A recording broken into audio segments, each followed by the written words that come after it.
우리 시간 하나님께 감사와 영광의 박수 올려드리겠습니다. 할렐루야. 하나님 감사합니다. 주님 예배할 수 있음에 감사합니다. 우리 두 손을 마음에 모으고 고백합니다. 우리에겐 여전히 소망이 있습니다. 네, 그 소망은 예수 그리스도이십니다. 네, 아멘. 자, 여러분들 어깨 펴시고요. 나는 하나님의 자녀다. 하나님 반드시 내 삶에 역사하신다. 그 믿음을 가지고 오늘 예배 가운데 함께 참여하실 수 있기를 바랍니다. 여러분, 우리가 목적지를 향해서 여정을 가다 보면, 또 길을 가다 보면 어김없이 만나게 되는 흔적들이 있는데, 그게 뭐냐면 바로 이정표라고 하는 거예요. 도로마다 많은 이정표들이 우리로 하여금 우리가 원하는 목적지에 다다르도록 우리를 도와줍니다. 한편 그 이정표들을 통해서 우리는 지금 내가 원하는 목적지로 잘 가고 있는가를 또한 확인하게 되죠. 그 이정표라는 것들은 너무나도 우리의 삶 가운데 중요한 것임을 한 번 더 생각해 보게 됩니다. 성도, 또 그리스도인들의 인생이라고 한다면 바로 하나님의 뜻을 위해 살아가는 인생이라고 표현할 수 있겠습니다. 저와 여러분들이 성도라면, 저와 여러분들이 또한 그리스도인이라고 고백한다면 우리는요, 하나님의 뜻에서 절대로 무관할 수 없는 인생이라고 한다는 거예요. 내가 성도인데, 내가 그리스도인인데 나는 하나님의 뜻과는 별반 상관없이 살아간다. 이건 애초에 성립되지 않는 공식과 같다라고 하는 거예요. 어떠한 모양으로 또 어떠한 역할로 살아가든지 간에 그리스도 예수의 십자가 은혜로 말미암아 구원받은 바 된 하나님의 거룩한 백성, 곧 성도라면 우리 모두는 각자 저마다의 위치에서 이 하나님의 뜻을 향한 동일한 목적을 향해서 나아가는 여정의 길 위에 서 있기 마련인 것입니다. 목회자만, 사역자만, 혹은 교회에서 섬기는 리더십들에게만 중요한 하나님의 뜻이 아니라 여러분들 모두가 다, 지금 이 시간 함께 예배하는 여러분들 모두가 이 하나님의 뜻이라고 하는 너무나도 고귀한 가치 가운데서 결코 뗄래야 뗄 수 없는 인생을 살아가고 있다라고 하는 거예요. 여러분, 때로 그 하나님의 뜻이라고 하는 일들 가운데에는 우리에게 정말 이해되지 않는 일들도 있기 마련이에요. 여러분, 구태의연하게 길게 설명할 것도 없습니다. 이건 너무나 당연한 것이에요. 왜냐하면 우리가 하나님이 아니기 때문입니다. 여러분, 사람과 사람 사이에도 소통이 일어날 때 내 마음 가운데 품고 있는 뜻이 상대방에게 온전히 이해되지 않는 커뮤니케이션을 경험할 때가 우리는 종종 있습니다. 아무리 설명하려고 해도, 또 아무리 여러 방면으로 그에게 설득하려 해도 내 마음이 100%가 그렇게 전해진다라고 하는 건 결코 쉬운 일이 아니에요. 우리는 상대방의 삶이 돼보지 않았기 때문에 그 상대방의 삶, 그리고 그 가운데 느끼는 감정, 그의 마음과 생각, 뜻, 이런 것들을 100% 이해한다라고 하는 것은요, 어찌 보면은 정말로 불가능한 일이라고도 할 수 있겠죠. 하물며 그 대상이 하나님이라고 생각해 보십시다. 우리는 불완전한 거예요. 근데 그 하나님은 완전하세요. 우리는 피조물인데 그분은 창조주이신 거예요. 그러니 우리가 하나님의 뜻을 다 이해하려고 한다? 여러분, 이것은요, 애초부터 우리에게는 너무나도 그릇된 욕심과도 같은 것일 수 있다라고 하는 것입니다. 아니, 어쩌면 저와 여러분들이 하나님의 뜻을 다 이해하려고 하는 노력이 없다 할지라도 때로는 하나님께서 우리 가운데 우리에게 다 이해되지 않는 일들을 행하실 것 같을 때 그 마음 가운데 오는 불편함들, 그것이 우리에게는 바로 이러한 증거가 될 수 있다는 거예요. 마치 하나님의 뜻을 다 이해하려고 하는 그 그릇된 욕심을 갖고 있는 것처럼 말이죠.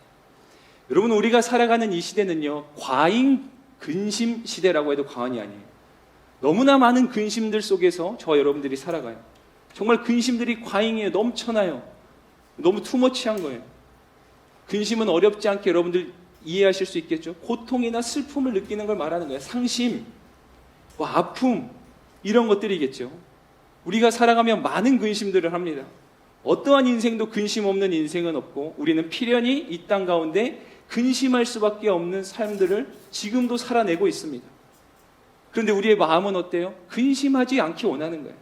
마음 같아서는 어떠한 근심도 없는 인생이기를 원하지만 여러분들 잘 아시다시피 이것이 너무나 쉽지 않죠. 아니, 불가능해 보이죠. 여러분들의 마음을 조금 무겁게 하는 이야기일지 모르겠지만 때로 하나님의 뜻을 따라서 살고자 하는 우리 그리스도인들, 성도의 인생에는 때로는 반드시 필요한 근심을 겪어야 되는 순간도 있기 마련입니다. 근심이 찾아왔을 때 그 근심을 그냥 겸허하게 받아들이는 정도가 아니라 내가 적극적으로 그 근심을 손에 움켜줘야 하는 순간들도 있다는 거예요. 여러분, 이게 너무나도 우리에게는 부담스러운 이야기겠죠. 모두가 피하고 싶어하는 것이 근심이라는 건데, 우리 성도의 인생에는 때로는 그 근심을 내가 자발적으로 부여잡아야 되는 것들도 있다라고 하는 거예요. 그래서 우리가 진짜 건강한 인생관을 가지고 있다라고 한다면, 더 정확히 우리가 하나님의 뜻대로 살아가는 그 성도의 진정한 어떠한 삶의 세계관이라고 한다면, 우리는 근심이 없기를 바라기보다 내 안에 드리워진 이 근심이 어떤 근심인지를 분별하고 들여다보는 일이 중요하고 필요하다는 것을 깨닫게 된다는 거예요.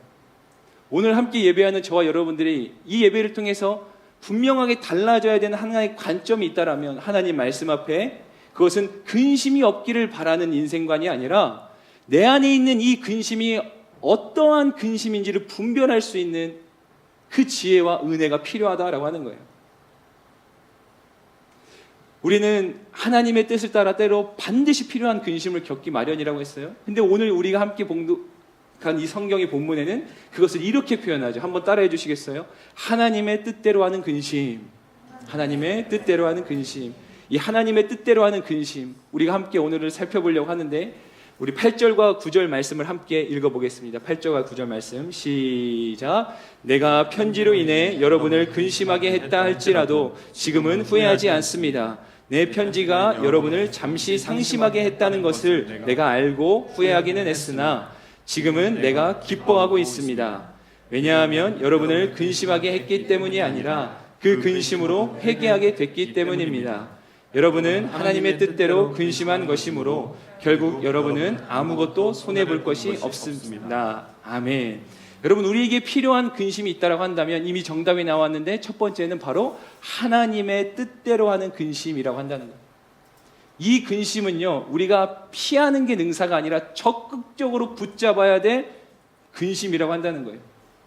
여러분, 우리의 마음은요, 늘 끊임없이 세상을 향해서 다름박질하는 하도록 만드는 그 수많은 유혹 속에서 우리는 매일을 씨름하며 살아가는 인생 가운데 있습니다. 여러분, 오늘 이 말씀을 기록했던 그 사도 바울의 인생을 우리가 지난 시간들을 통해서도 살펴봤듯이 얼마나 많은 근심, 특별히 이 고린도 교회 성도들을 향할 때 그의 마음에는 얼마나 깊은 수심, 이러한 상실감, 이러한 마음의 슬픔, 걱정, 염려들이 가득했겠습니까? 여러분, 우리의 마음이 세상을 향해 있는 순간 우리는요, 근심이라고 하는 사슬에 매이게 돼요. 끊임없는 소욕과 욕심, 욕망은 우리로 하여금 하나님으로부터 등을 돌리게 만든다는 거예요. 저는 오늘 특별한 이야기를 여러분들과 나누고 싶은데 잘 아시는 이야기예요. 바로 누가복음 15장에 기록된 탕자의 이야기죠. 두 아들이 있었어요. 그리고 우리가 한 번쯤은 그런 이야기 표현을 들어보셨을 텐데, 사실은 집을 나간 그 둘째 아들뿐만 아니라 그 형조차도 사실은 집안에 머물렀던 또 다른 탕자와도 같았다는 것을 우리는 한 번쯤은 들어봤을 것입니다. 여러분, 그 집을 나갔던 그 아들, 작은 아들의 행위에 한번 여러분들 마음을 쏟아보시겠어요? 집중해 보시고 한번 상상해 보시겠어요? 그가 세상을 향해 나아가는 순간 그는 필연히 아버지의 집을 등지게 되어 있습니다. 우리의 마음이 세상을 향해 서는 순간 우리는 필연적으로 내가 의도하지 않았더라도 우리는 하나님을 향해 등지게 되어 있다고 하는 거예요. 반면 그 집안에 머물렀던 큰아들의 모습은 어땠습니까? 아버지와 함께 있는 것 같은 모양이 있었을지 몰라도 그의 마음은 아버지의 마음과는 전혀 다른 곳에 있었다라는 것을 우리가 말씀을 통해 깨달았죠. 여러분, 우리의 인생의 모양이 우리의 모든 인생의 본질적인 것을 결정해 주는 것이 아니라는 것을 다시 한번 깨닫게 돼요. 경건의 모양이 화려하게 있을 수 있어도요, 그 마음의 중심이 하나님의 뜻과는 전혀 다른 곳 가운데 있을 수 있다라고 하는 거예요. 하나님으로부터 등을 돌리고 있을 수 있다라고 하는 거예요. 더욱 명확히는 우리가 세상을 향해서 서는 순간 우리는 반드시 하나님을 향해서 등을 보이게 되어 있다. 그래서 언젠가 하나님 그런 마음을 주시는 것 같았어요. 하나님 앞에 등 좀 그만 보이고 싶다. 언제까지 하나님 앞에 그렇게 등을 보이는 인생을 우리는 살아가야 되는가? 하나님 빨리 따라오세요. 왜 안 오시는 거예요? 마치 이러한 태도로 살아가는 우리들의 모습이지 않는가? 우리는 하나님 얼굴 보기 원한다고 하면서 정작은 하나님께 맨날 등만 보이면서 하나님 왜 얼굴을 안 보여주십니까? 하나님 늘 그 자리에 계신 건데, 내가 돌이키면 하나님 늘 그 자리에 계신 건데, 우리는 하나님께 계속 등을 돌리면서, 왜요? 우리는 세상을 향하기 때문에. 근데 하나님 어디 계시냐고 자꾸 찾고 있는 거예요. 하나님이 돌아서면 우리는 또 돌아서는 거예요. 왜요? 우리는 세상을 향하니까요. 사도 바울의 삶은 앞서도 잠시 얘기했지만 그가 고린도 교회 성도를 향해서 끊임없이 근심하고 그가 상심하며 그가 절절한 마음으로 이런 편지를 써내려갔던 모습들 속에서 그의 삶이 정말로 올곧게 하나님을 향해 있었다는 것을 우리는 어렵지 않게 느끼게 됩니다. 그래서요, 그 하나님을 향해 있는 사도 바울의 삶은 고난을 견디게 했고 넘어져도 일어서게 했으며 세상에 타협하지 않게 했던 것이죠.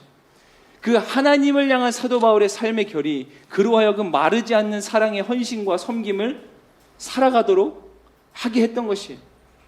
여러분, 우리가 지금 사랑하고 있습니까? 우리가 지금 섬기고 있습니까? 우리가 인내하며 견딤이 있습니까? 하나님을 향한 삶에는 이러한 삶의 흔적들이 묻어나기 마련인 것이에요. 그러니까 치열해요. 때로는 처절하기도 한 거예요. 갈등이 있어요. 그래서 그것을 우리는 영적 전쟁이라고 부르기도 해요. 하나님을 향한 삶을 살려니 이러한 흔적들을 피할 수가 없게 되는 거죠. 사도 바울도 그 피할 수 없는 흔적들을 그의 삶의 곳곳에 새기면서 살아냈던 사람이었습니다. 근심을 통하여서 그 사도 바울의 마음 가운데 근심, 그리고 어쩌면 또 고린도 교회 성도들도 겪어야 했던 그 하나님 말씀 앞에 부딪히며 씨름해야 했던 그 근심과 몸부림이 결국은 어떠한 결과로 이루어지게 되었음을 우리는 오늘 말씀을 통해서 여실히 깨닫게 되는 거죠. 사실 오늘 이 7장이요, 이 고린도 교회 고린도 후서에서는 일종의 약간의 전환점과 같은 부분이에요. 이제 7장이 마무리되면서 오늘 마지막 구절에 보면은 사도 바울이 이전에 있었던 그 엄청난 힘들고 어려웠던 순간들을 다 지나와서 이제 화면이 마치 전환되는 듯한 그러한 전환점을 오늘 이 7장이거든요. 그래서 8장부터는 이제 사도 바울의 어떤 근심이 아니라 이 고린도 교회 성도들이 돌아서고 회복되고 회개했다는 이야기를 듣고 다른 어떠한 목소리 톤, 결로 그들에게 또다시 권면하는 이야기들로 이어질 거예요. 여러분, 고린도 교회는 결정적으로 이 근심을 통해서 하나님의 뜻을 따르는 이 근심을 통해서 회개의 부흥을 경험하게 된 거예요. 그것이 하나님께서 그들에게 때로는 근심을 주셔서 하나님의 뜻을 이루고자 했던 하나님의 섭리이셨던 것입니다. 여러분, 오늘 말씀이 기록한 대로요, 우리는 하나님의 뜻 가운데 근심할 때 회개할 수 있게 됩니다. 그리고 우리가 잘 알다시피 회개는 곧 구원에 이르는 너무나도 중요한 관문인 거죠. 회개를 통해서 구원에 이르게 된다는 거예요. 이걸 다시 정리하면, 근심하지 않으면, 하나님의 뜻대로 근심하지 않으면 회개함이 없고, 회개함이 없으면 우리는 당연히 구원에 이를 수 없게 된다라고 하는 것입니다. 여러분, 우리가 인생을 살아가면서 수많은 근심 가운데 쌓여 있지만 그 근심이 어떠한 근심인지를 우리에게 분별함이 필요한데, 우리에게 필요한 첫 번째 근심은 바로 하나님의 뜻대로 향하는 근심이다. 하나님의 뜻대로 향하는 근심의 흔적은 무엇이냐면 그 근심이 하나님을 향해 있는가라는 거예요. 그 이미지만 기억하셔도 돼요. 집을 나간 아들은 필연적으로 아버지를 향해 등을 돌리고 있다는 거예요. 그의 시선에는 아버지가 보이지 않는다는 거예요. 여러분들의 그 근심, 그 감정의 기반에, 그리고 여러분들이 무엇을 바라보면서 근심하고 있는가, 한번 여러분들이 오늘 말씀 가운데 그 여러분 마음속에 있는 근심들을 분별해내 보실 수 있기를 바랍니다. 두 번째는요, 따라해 주시겠어요? 세상 근심과는 다른 근심입니다. 우리 10절과 11절 말씀을 같이 한 번 더 읽겠습니다. 시작. 하나님의 뜻대로 하는 근심은 구원에 이르게 회개를 가져오므로 후회할 것이 없습니다. 그러나 세상 근심은 죽음을 가져옵니다. 보십시오. 하나님의 뜻대로 하는 이 근심이 여러분에게 얼마나 간절함을 불러일으키며 변명함과 두려움과 사모함과 열심과 응징의 마음을 불러일으켰습니까? 여러분은 모든 일에 여러분 자신의 깨끗함을 보여주었습니다. 아멘. 여러분, 우리에게 필요한 근심은 하나님의 뜻대로 하는 근심인데 그 근심은 세상 근심과는 다른 근심이라는 거예요. 여러분, 말씀이 기록한 대로 이 세상 근심이라고 하는 것은 우리에게 죽음을 가져다주는 근심이에요. 죽음을 가져와요. 그 죽음의 영향력들, 그 죽음의 그림자들을, 흔적들을 우리의 삶 가운데 가지고 옵니다. 대개는요, 일반적으로 우리가 익숙하게 경험하는 근심들이 바로 이러한 세상적 근심들일 거예요. 짐작했겠지만 우리에게는요, 이러한 근심이 필요한 게 아니에요. 잘 먹고 잘 살고 어떠한 맹목적인 부와 성공을 쫓기 위한 나의 이기적 욕망을 이루지 못해서 오는 안타까움이 아니라고 하는 것이에요. 내 목표를 성취하지 못해서 슬픈 것이 아닙니다. 내가 소유하고 싶은 것을 소유하지 못한 데서 오는, 내가 원하는 것들이 이루어지지 않는 데서 오는 그러한 상심과 같은 것들이 아니라는 거예요. 분명히 다른 차원의 근심입니다. 여러분, 근심이란 것은 다르게 표현하자면 현실에 동의하지 않는다는 거예요. 지금 내 삶 가운데 일어나고 있는 이 현실 가운데 동의할 수 없기 때문에, 이 상황을 받아들일 수 없기 때문에 우리 마음 가운데 찾아오는 것이 근심인 거예요. 그래서 우리는 이 근심이 찾아올 때 어떻게 하죠? 이 상황과 현실, 동의할 수 없는 이 상황과 현실을 바꿔보려고 하는 거예요. 교정하려고 해요. 새롭게 해보려고 하는 거예요. 여러분, 다시 한번 이 타이밍에서 말씀을 드리는데, 우리에게 필요한 근심은 세상의 근심과는 다르다는 것이에요. 하나님의 뜻대로 하는 근심은 다르다는 거예요. 오늘 말씀 가운데 보니까 세상의 근심은 죽음을 불러일으켜 온다라고 하죠. 그래서 세상의 근심은 죄와 무관하지 않습니다. 왜냐하면 죄의 삭시, 죄의 결과가 곧 사망이기 때문이에요. 다시 말하면, 그래서 세상 근심이라고 하는 것은요, 우리에게 어떠한 근심을 하게 하는 거냐면 죄의 결과로 말미암은 근심들을 하게 한다는 거예요. 죄의 결과로 일어난 현상들, 그게 욕심일 수 있고요, 욕망일 수 있어요, 나의 이기심일 수 있어요, 내가 하나님과 같이 되려고 하는 그 높은 마음, 교만과 같은 것들일 수 있어요. 세상 근심은 죄와 본질적으로 그 죄와 일맥상통해요. 결을 같이 하고 있어요. 그래서 세상 근심은 우리가 죄의 결과에 대해서 근심하게 하는 것인데, 그러나 우리에게 필요한 근심, 이 세상의 근심과 다른 하나님의 뜻대로 하는 근심은 죄 그 자체로 인한 근심이라는 거예요. 여러분, 이해되시겠습니까? 하나님을 기쁘시게 하지 못하는 데서 오는 안타까움이에요. 하나님의 뜻 가운데 순종하지 못하는 데서 오는 슬픔과 걱정이에요. 그래서 이것을 이렇게 표현할 수 있어요. 거룩한 근심, 경건한 근심, 신령한 근심, 회개를 일으키는 근심. 근심의 외형적인 모습은 같아 보일지 몰라요. 겉으로 드러나는 근심의 표면적인 모습은 같을지 몰라요. 그러나 그 내면의 이유와 근심의 목적이 전혀 다르다고 하는 거예요. 사랑하는 여러분 무엇으로 인해서 근심하고 계십니까? 다시 한 번 더 질문을 하자면, 여러분 그 근심을 통해서 그 근심이 해결되었을 때 여러분들에게 찾아오는 유익은 무슨 유익입니까? 어떤 유익을 바라면서 지금 그 마음 가운데 그 근심을 하고 계신 거예요?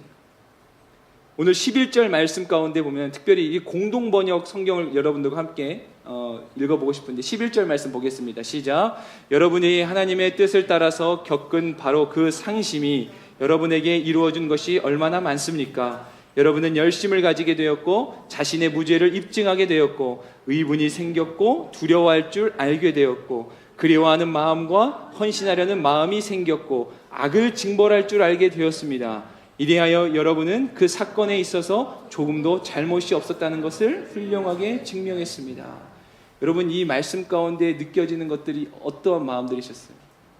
사도 바울과 고린도 교회 성도들이 경험해야 했던 그 근심들, 더 정확히는 사도 바울 마음속에 때로는 후회를 불러일으킬 만큼 그의 마음을 근심하게 했던 것들이, 그 근심이 해결되었을 때 찾아왔던 결과가 뭐였냐면 이러한 것들이었다는 거예요.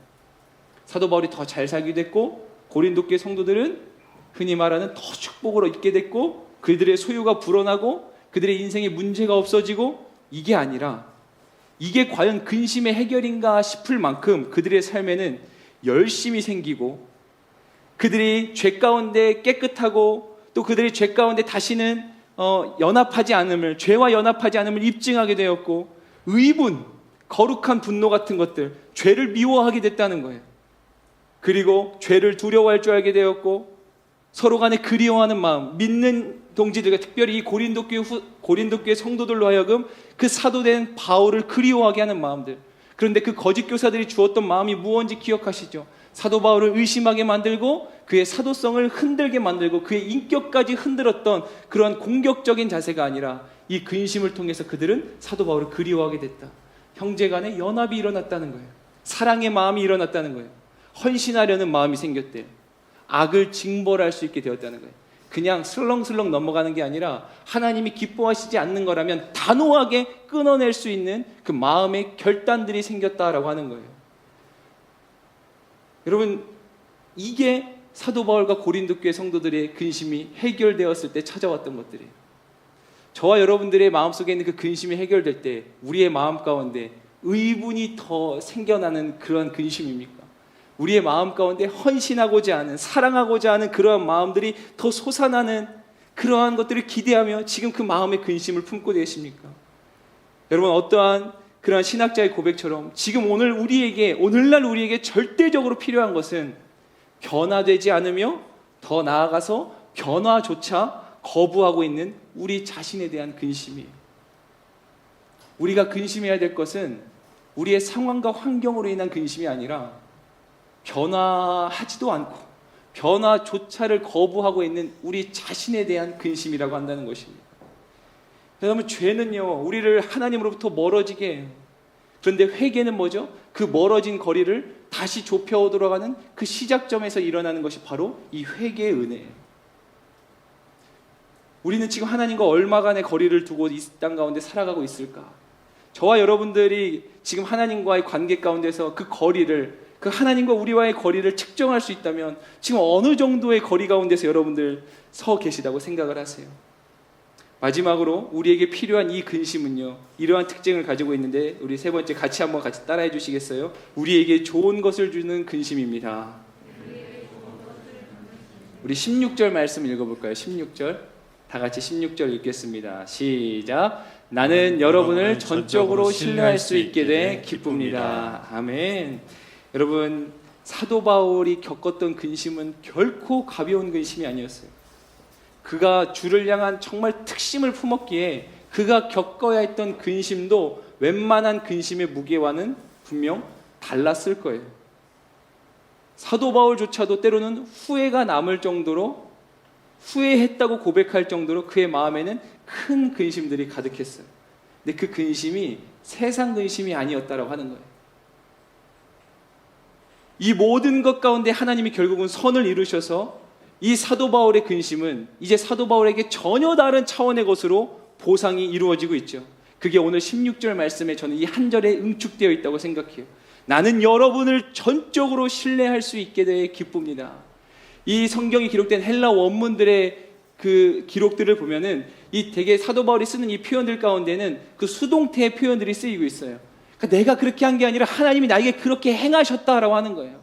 사도 바울의 마음에 드리워진 그 깊고 큰 무게들이, 그 근심의 무게들이 전혀 다른 차원의 것으로 보상을 받게 되었는데 그 보상을 하나님께서 사도 바울의 인생 가운데 주셨다라고 말하는 거예요. 아니, 그 근심이 없었다면 그가 경험할 수 없었던 것들을 하나님께서 그에게 마구마구 부어주셨어요. 그에게 세상이 줄 수 없는 위로와 기쁨을 주셨어요. 사역의 열매를 거두게 하셨어요. 그 열매라는 것이 영혼들이 변화되는 거예요. 더 본질적으로는 하나님의 기쁘신 뜻을 이루는 그런 놀라운 축복을 지금 사도 바울이 경험하게 됐다라고 하는 거예요. 여러분 어떠세요? 이러한 보상을 사도 바울이 입었다는 이야기가 저와 여러분들의 마음에 얼마나 큰 두근거림과 설렘으로 다가오는지 글쎄요. 하나님은 아시고 여러분 본인이 알겠죠. 여러분, 하나님이 우리에게 보상을 줬는데 이러한 보상을 줬다고 했을 때, 이러한 보상을 주신다 하셨을 때 여러분들 어떠세요? 이건 분명히 세상이 주는 것과는 다른 보상의 개념이죠. 하나님의 뜻을 이루는 보상, 사도 바울을 통해서 뜻을 이루는 보상, 그가 정말로 후회할 만큼 근심하게 한 그 일련의 일들을 통해서 하나님 자신의 뜻을 이루셨다라고 하는 거예요. 여러분, 이 말씀을 준비하는데 저는 개인적으로도 참 많은 은혜가 됐어요. 왜냐하면 제가 요즘에 참 많은 근심이 있었거든요. 참 많은 근심이 있었어요. 근데 다 구구절절히 이야기할 수 없겠지만 저는 그래도 이 말씀을 보면서 내가 하는 근심이 나에게 어쩌면 필요한 근심이겠다라는 생각들이 들었기 때문이에요. 지금 저는 잘하고 있습니다 이걸 말하는 게 아니라 여러분들에게도 동일한 위로가 있었으면 하는 바람이에요. 저에게 마음속에 드리워진 그 근심들이 하나도 해결된 건 없어요. 여전히 그 근심 중에 있고요. 이전에 없었던 여러 가지 근심들을 새롭게 하고 있는 요즘이에요. 그리고 저를 계속해서 근심하게 만드는 그 그 풀리지 않는 저의 삶을 마치 이렇게 메어오는 그런 근심들도 많아요. 철학적이어 보일 수 있겠지만요. 항상 제가 어떻게 하면 더 내가 목회자다운 삶을 살까? 제가 이번 주에 이제 몇몇 사람과 만날 때마다 그게 제 마음에 요즘에 이제 핫 이슈이기 때문에 그러한 이야기들을 나눴어요. 특별히 이제 제가 일부러 시간을 내서 만났던 목회자도 있었고, 그냥 제 마음을 이렇게 투영해 보기 위해서 누군가를 만나서 이야기도 나눠보고 싶었어요. 그 대화 속에서 한 목사님이 그러더라고요. 너무 이렇게 목사라고 하는 그 부담감을 안 가졌으면 좋겠다. 근데 그 목사님이 어떠한 마음으로 해준 이야기였는지는 알았지만, 근데 그래서 내가 너무 좀 지나치게 그런 거를 필요 이상의 진짜 과잉 근심을 하고 있구나. 그런 마음을 가지면서 조금 마음을 좀 가볍게 먹기도 했는데, 그런 근심이 제 안에 사실은 요즘에 더 진하게 서려 있는 시기를 보내고 있는 것 같아요. 어떤 게 더 내가 하나님의 마음을 기쁘시게 하는 삶일까? 아니, 나는 지금 정말 하나님이 기뻐하시는 그 뜻을 가고 있는가? 그게 때로는요, 좀 필요 이상으로 인간적인 마음들이 막, 그 불순물들이 막 들어올 때면 이게 조금은 내 안에 긍정적인 요소가 되지 못할 때가 있는데, 그래서 좀 절제함이 필요한데, 그런데요, 저는요, 이 말씀을 통해서 감사함을 고백하게 됐어요. 이 근심이 나로 하여금 더더욱 내가 하나님 앞에 다른 박질할 수 있도록 나를 계속해서 깨어있도록 만들어주는 하나님의 축복의 통로가 되는 것 같아서 감사하더라고요.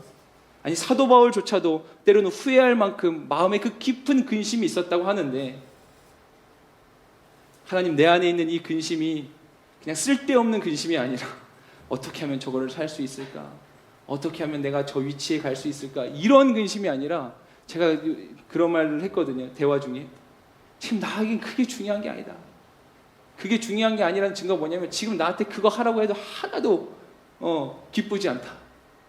내가 지금 뭘 하고 싶어서 그런 게 아니다. 근데 내 안에 계속해서 한동안이나 묵직하게 이렇게 내려앉아 있는 근심, 막 여러 가지 사람의 언어로 설명하려고 해도 뭔가 클리어하게 설명되지 않는 거예요. 근데 말씀을 준비하다 뭔가 성령이 딱 구슬을 이렇게 꿰어주듯이 제 안에, 이게 지금 나 필요한 근심의 시간들을 겪고 있구나. 내가 더 하나님의 뜻에 부합한 사람으로 인생으로 살아가기 위해 하나님 나에게 이 시간들을 허락하시는구나. 여러분들은 어떠세요? 우리에게 필요한 근심들이 때때로 인생 가운데 있기 마련입니다. 하나님의 뜻을 따라 하는 근심들. 그 뜻은 분명히 세상의 근심과는 달라요. 죄에 관한, 그 죄의 결과로 인한 근심이 아니라 죄 자체로 인해서 근심할 수밖에 없는 것들.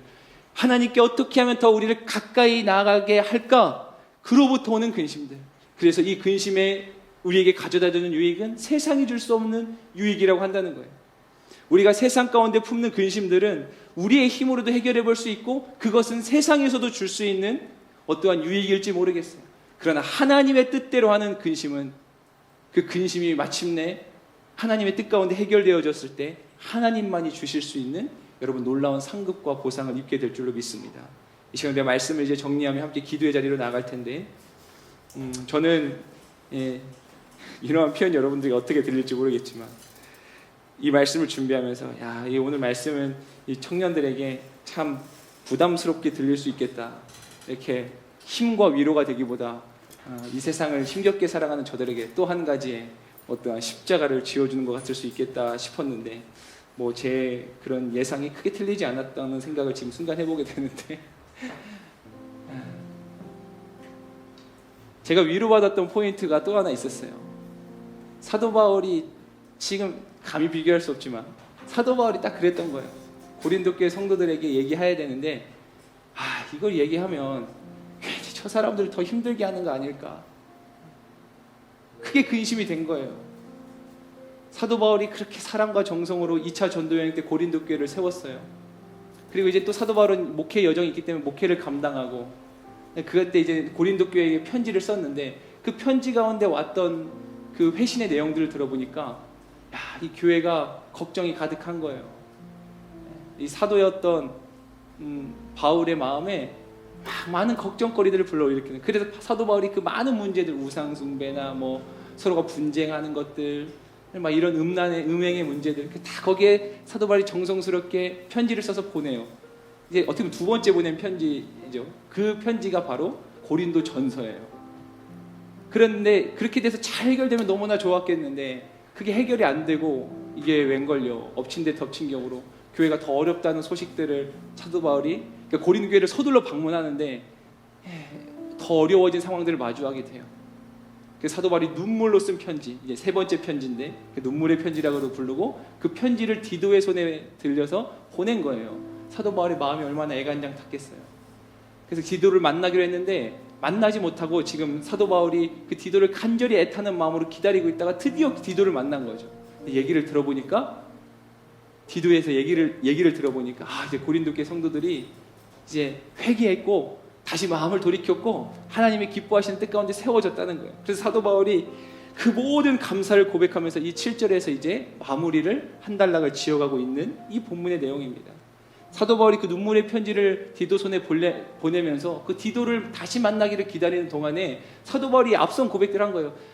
내 마음에 근심이 있다. 내가 괜히 그들에게 더 근심하게 한 것은 아닌가. 그들로 더 힘들게 한 것은 아닌가. 내가 괜히 너무 좀 강하게 말했나. 좀 그 사도 바울이 편지 쓰면서 그러지 않았을까. 내가 그 표현을 괜히 썼나. 내가 그 말은 쓰지 말 걸 그랬나. 제가 엉뚱한 얘기하는 게 아니고 사도 바울이 지금 그런 심정인 거예요. 근데 사도 바울이 다 지나고 보니까 잘됐다, 기쁘다, 하나님이 하셨다, 하나님이 이러한 위로를 나에게 주셨다, 내가 기대했던 것 이상의 그 고린도 교회 성도들이 디도를 얼마나 잘 환대해 줬는지, 마치 그 고린도 교회 성도들이 사도 바울을 환대하듯이 디도를 환대해 주니까 사도 바울이 사실 그 전에 디도에게 했던 얘기가 있거든요. 편지를 돌려보내면서 사실 그 마음에는 성도들에 향한 걱정이 한가득이었는데, 디도야, 고린도 교회 성도들이 사실은 이렇게 위대하고 정말로 좋은 사람들이야. 그 사람들 이러한 훌륭한 사람들이야. 그래서 사도 바울이 보내면서 걱정되는 거예요. 왜냐하면 그 교회는 문제가 많이 있었으니까. 행여나 그들이 디도를 해코지 하면 어떻게 할까? 난 지금 디도에게 훌륭한 교회라고 얘기했는데, 근데 사도 바울이 마지막 얘기하는 게 그런 거예요. 내가 디도에게 자랑한 것이 결코 헛되지 않았다고. 내가 자랑했던 그대로 당신들이 디도를 잘 환대해 주었다고. 하나님의 뜻대로 하는 근심.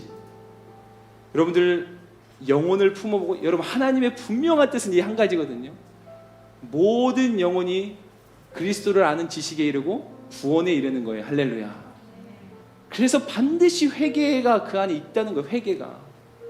그 영혼을 향한 사랑이 그 안에 있는 거예요.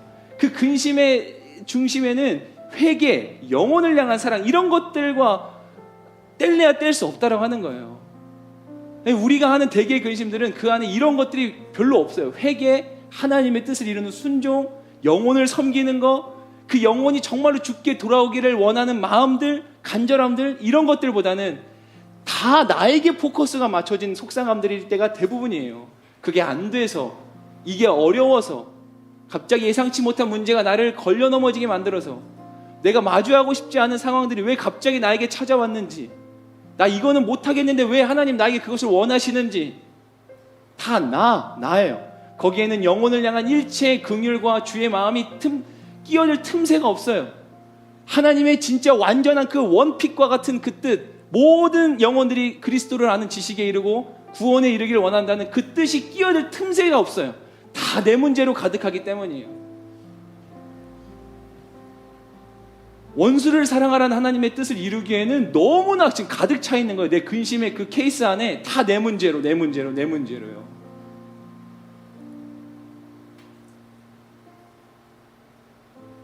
여러분, 우리는 때로 근심해야 됩니다. 진짜 깊이 근심해야 돼요.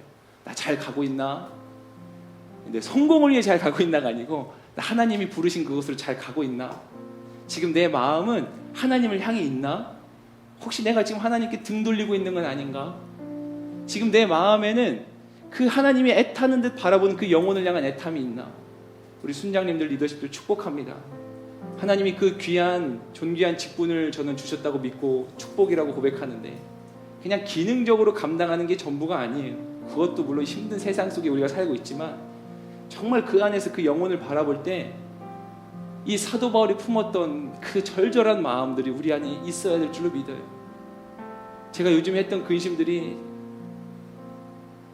그냥 하나님이 너 그냥 쓸데없는 근심하는 거 아니야 라고 해주는 것 같아서 저 개인적으로 그냥 위로가 됐다고 그렇게 여러분들에게 나누기도 했는데, 어떻게 하면 영원히 더 하나님 곁으로 가까이 갈 수 있을까? 그러한 고민들 말입니다. 여러분, 이 시간에 같이 찬양하고 기도합시다. 찬양할 때 이 찬양이 떠올랐어요. 더 원합니다. 주님 사랑합니다. 사랑합니다. 내가 다른 그 무엇보다 주님을 더 원합니다. 우리 안에 그 믿음의 고백을 먼저 찬양으로 올려드리고 함께 기도의 자리로 나아갑시다. 예수 사랑합니다. 예수 사랑합니다. 사랑합니다. 온 마음 다하여 오직 주님 한 분만 간절히 더 원합니다. 예수 사랑합니다. 예수 사랑합니다. 사랑합니다. 온 마음 다하여 오직 주님 한 분만 오직 주님 한 분만 간절히 더 원합니다. 넘쳐나네 넘쳐나네 넘쳐나네 주를 향한 내 속에 갈망이 주님께로 날 이끌어 주소서. 주님을 더 원합니다. 한 번 더 예수 사랑합니다. 예수 사랑합니다. 사랑합니다. 온 마음 다하여 오직 주님 한 분만 간절히 더 원합니다. 넘쳐나네 넘쳐나네 넘쳐나네 주를 향한 내 속에 갈망이 주님께로 날 이끌어 주소서. 주님을 더 원하는 넘쳐나네 넘쳐나네 넘쳐나네 주를 향한 내 속에 갈망이 주님께로 날 이끌어 주소서. 주님을 더 원합니다. 넘쳐나네 넘쳐나네 넘쳐나네 주를 향한 내 속에 갈망이 주님께로 날 이끌어 주소서. 주님을 더 원합니다. 우리 한 번 더 찬양합시다. 예수 사랑합니다. 아멘. 예수 사랑합니다. 사랑합니다. 온 마음 다하여 오직 주님 한 분만 간절히 더 원합니다. 예수 사랑합니다. 주님 예수 사랑합니다. 사랑합니다. 온 마음 다하여 오직 주님 한 분만 간절히 더 원합니다. 안에